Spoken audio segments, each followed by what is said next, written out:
Okay, welcome everybody. Good to see everyone. Been a successful day today.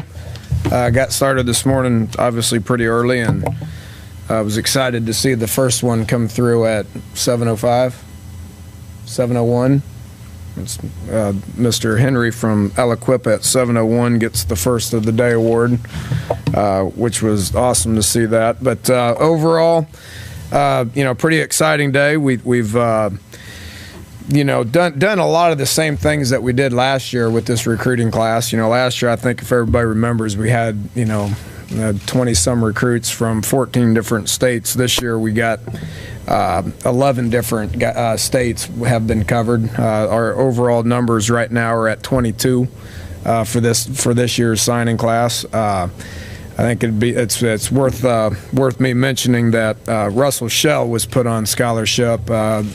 We didn't have any room when he first came in, so we put him on that midterm, which counted in this signing class, and then had 6 other midterm guys that came in. I'm sure you guys are all aware of the the 6 that came in, which are all downstairs working out, been in the off season doing a great job. Skyler Howard, the quarterback.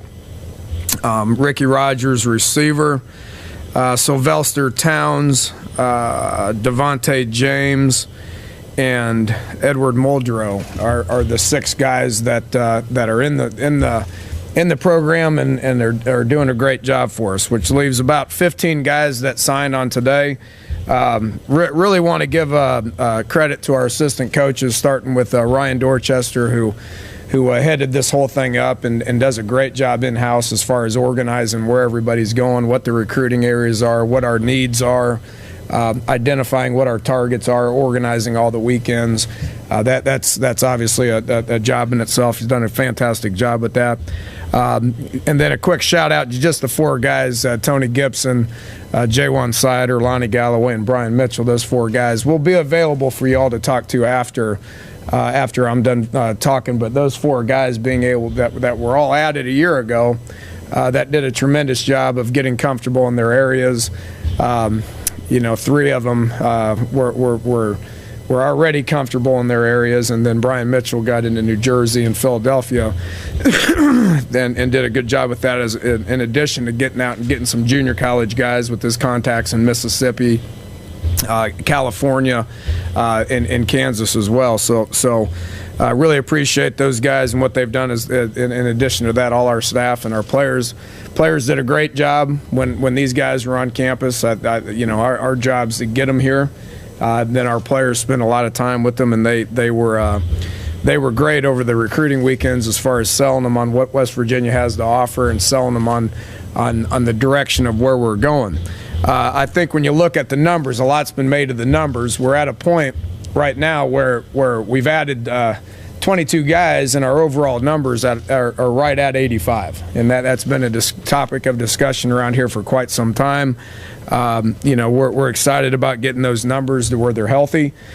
We have, I think, 70-some working out in the off-season right now, which gets us as a coaching staff incredibly excited about the off-season, strength and conditioning, the off-season meetings, in addition to spring practice as well. Just a couple of quick notes, then I'll open it up for questions as far as specifics of who you want to talk about.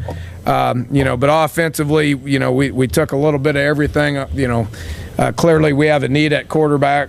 Clint and Paul are doing a good job in the offseason. Clint rehabbing, Paul working in the offseason, and adding Skyler Howard to the day-to-day part of it has been good.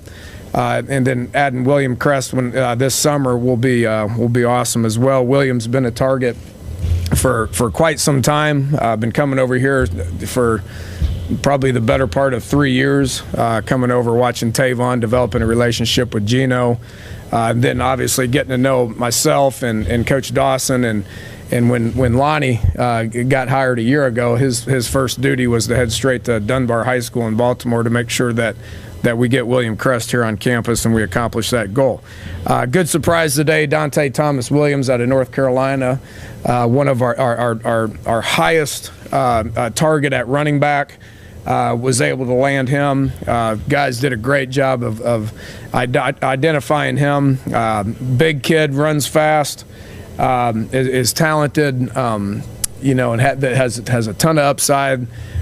You know, give Coach Galloway and Coach Sider credit for kind of you know, dual recruiting that kid, getting in there and spending a lot of time with him. And I think he's been up here 3 or 4 times, and that's going to work out good for us. You know, Coach Sider being from Miami, getting down into the Miami area, and am I allowed to say Miami? I got to say Belglade, don't I? Okay, Coach Sider being from Belglade, but doing a great job recruiting South Florida, getting a couple of receivers for us, and Lamar Parker and Jacob McCrary. Those guys could have went to a lot of different places, and he got his hooks in them early and was able to land them as well. You know, O-line, we got a couple of junior college tackles, you know, in Justin Scott. Coach Mitchell did a great job of using his resources and his relationships out in California to be able to get this kid to come back east. He's originally from Detroit, got a lot of upside to him. And Sylvester Towns out of North Mississippi, originally out of Memphis, is a big body. You know, he looks a lot like Adam Pankey, looks a lot like Marcel Lazard, 6'5", 6'6", and rangy, and is downstairs getting his butt kicked every single day right now, which is going to put him in position to see what he can do in spring ball. And then just getting high school guys like Amani Brown and Walter Rodriguez and Dante Agnes out of Philadelphia. Big bodies, just huge people that are going to be part of our developmental process with the offensive line that needs to exist each and every year. Defensively, got 3 bodies on the D-line, you know, that we really feel are going to come in here and develop. Again, we got to get that D-line to where the numbers-wise, we're in the same situation that we are offensive line-wise now. I think right now, offensive line-wise, we got about 17 kids, which is a good bit. That's what you need. You need to be able to get guys like Curtis Fight and Pat Egger, Nick Kindler, who are older, who play a lot of ball for you as juniors and seniors.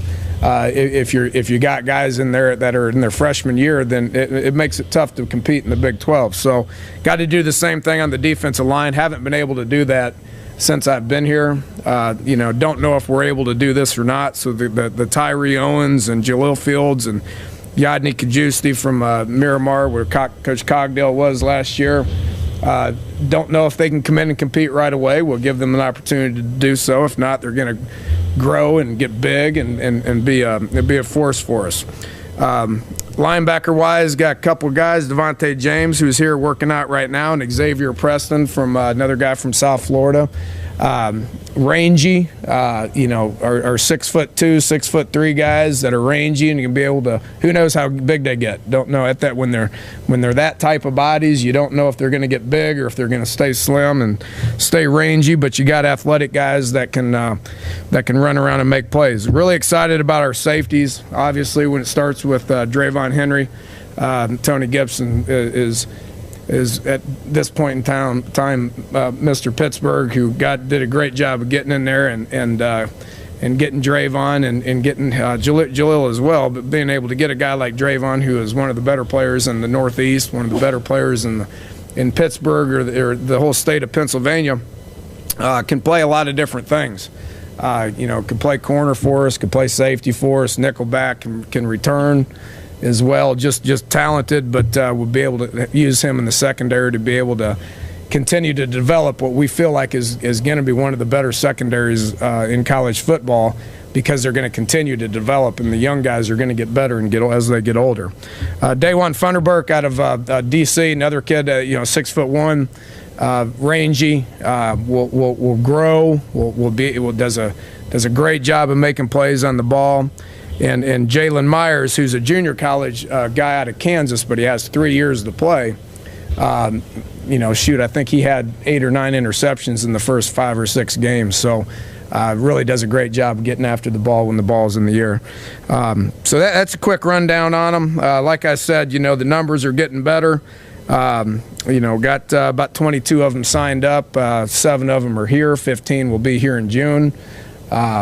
you know, think the staff did a tremendous job of identifying these guys and then closing as well. So with that, we'll open it up to some questions.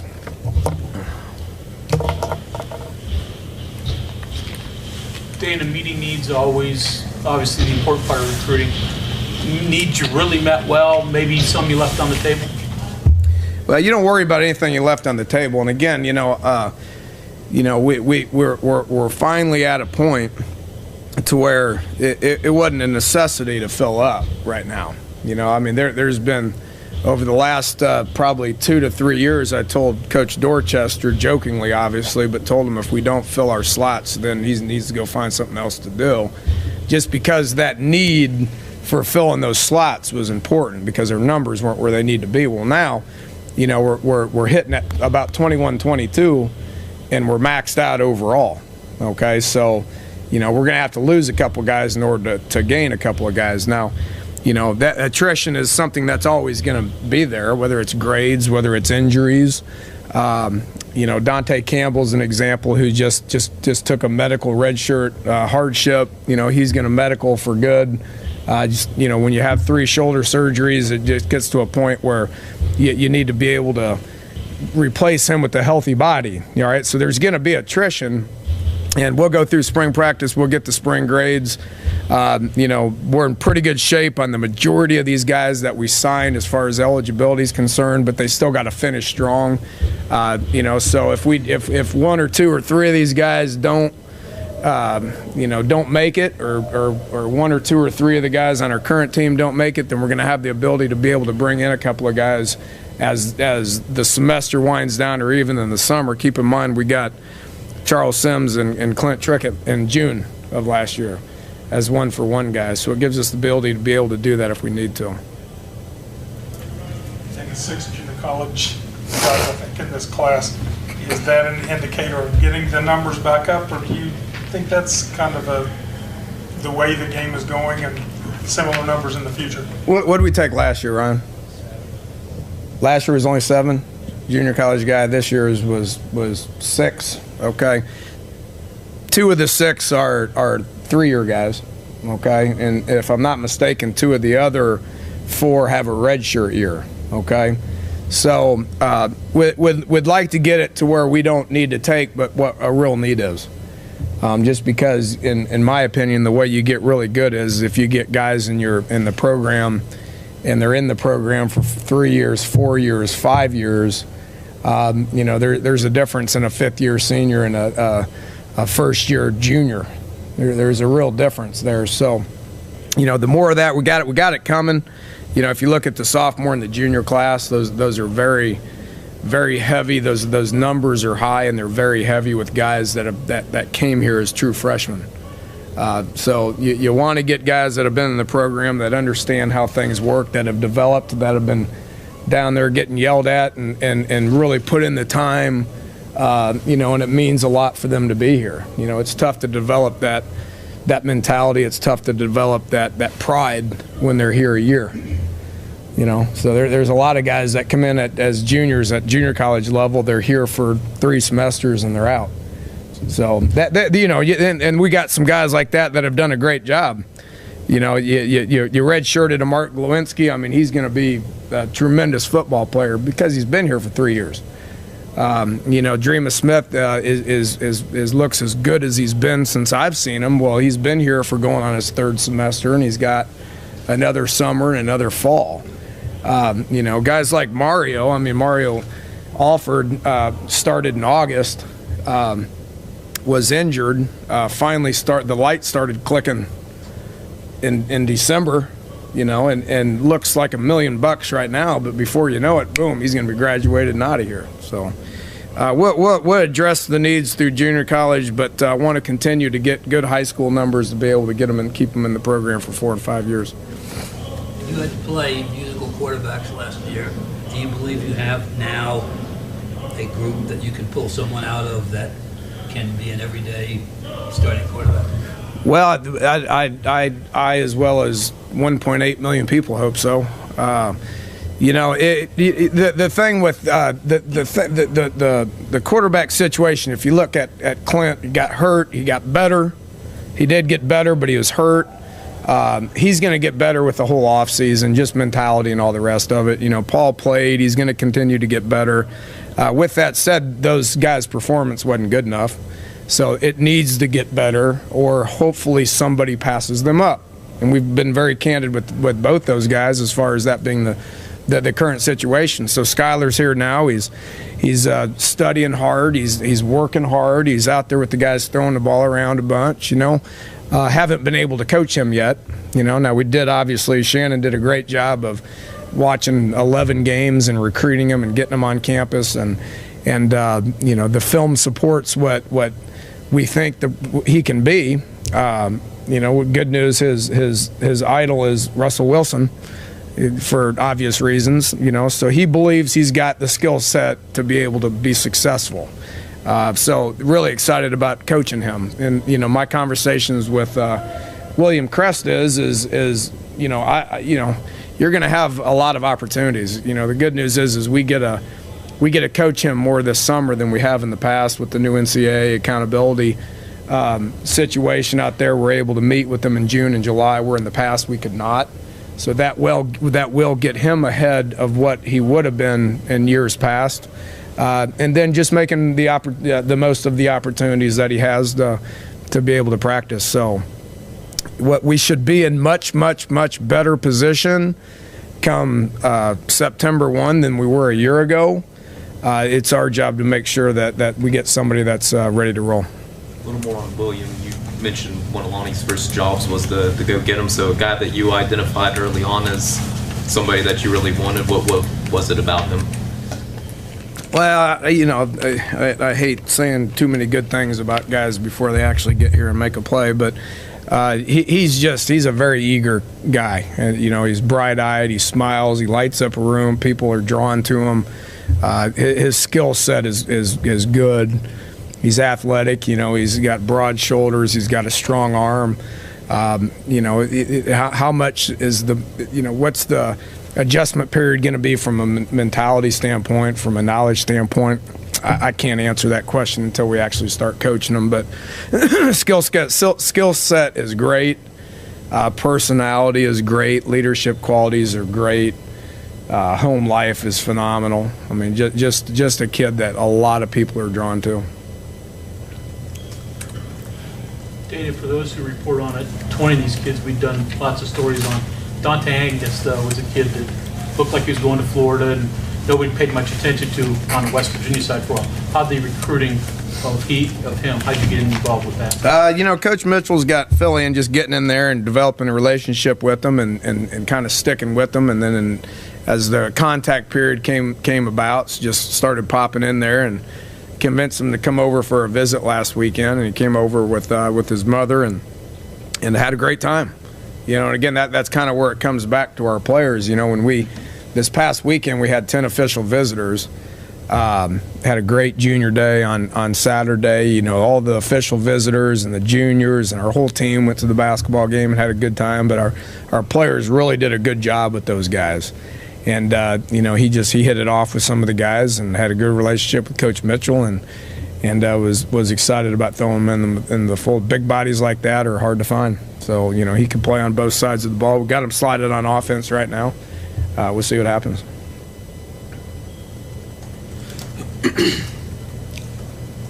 Dana, I think you said 14 states last year, 11 this year. Is that kind of like the new normal? Instead of having to say, you can only hit the states around your border and you can't afford to divert resources away from that? I think it's becoming more and more common across the United States. If you look at a lot of where guys sign now, I think it's becoming more and more common. Guys are leaving their home states to go other places. That's becoming more and more common. I mean, our philosophy here has been kind of the same since I've been here. Just identify what the local talent is. Do your absolute best to get them. Focus hard on the surrounding states, and then go to the talent-rich states of North Carolina and Atlanta, Florida, Texas, junior colleges, heading west, and identify your needs and try to develop connections to be able to get what what you want. So, it's been the norm the last several years. I don't anticipate that changing. Like I said, Coach Gibson's doing a great job in Pennsylvania. Coach Mitchell in New Jersey. With Coach Cogdale and J1 down in Florida, Coach DeForest down in Florida. We're going to get kids down there. We're going to develop relationships. Lonnie over in Baltimore, D.C. Coach Crook over in Ohio. We're going to develop relationships in those areas and get stronger.